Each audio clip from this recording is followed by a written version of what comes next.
Sa ulit mga bayo, dito naman tayo nagpapalik. Ayan mga bayo. Ito na mga bayo, ano. Ito na, maghapon na-welding natin ngayon. Ito yung mga na-welding natin. Medyo masakit lang yung mata natin mga bayo ngayon. Gawa ng hindi na tayo sanay sa pag-welding. Pero okay lang, gawa ng trabaho rin naman to eh. Ito pala yung mga gamit namin. Ayan o. Ito lang ano, mga gamit namin mga bay. 7018. Pang ano talaga to mga bay, pang matibayan. Pag gusto niyo matibay na welding rod, 7018 kayo. Bawal lang tayo mag-promote ng ano, pero pang heavy ano eh. Basta pang ano to mga bay, pang malakas ang welding, 7018.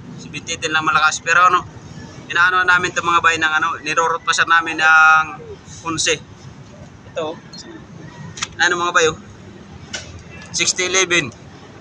Nirorot pa sa namin ng 11 to. Tapos kinakapingan namin ng 18. 7018.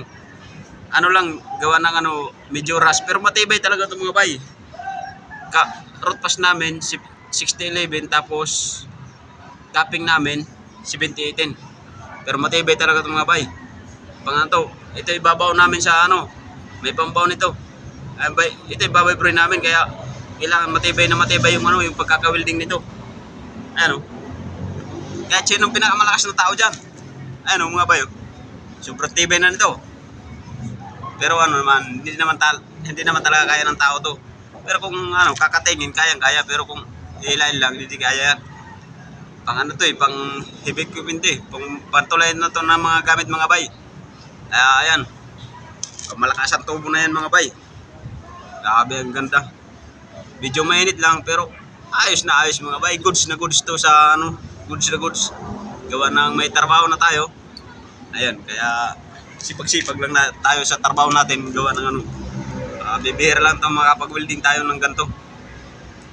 Buti pinagkatiwalaan tayo mag-welding. Mahirap, mainit, tapos daming paso. Pero goods na goods, gawa ng nasa trabaho tayo eh. Ganon talaga pag magtrabaho. Panasawaran tayo ng tamang trabaho rin. Ang ganda ng mga bay. Goods kasi dito eh. Ang ano dito, ang pasahod maganda rin ang mga gawa. Ayan ang mga bay. Ganda na ng mga ano to. Ano pala dito mga bay. Kumpanya din to, pero ang ganda ng ano na rito. Ganda ng mga weldingin. Kaya tuwan-tuwa tayo sa pag-welding dito mga bay. Ayos na ayos to. Okay mga bay, dito lang muna, peace tayo.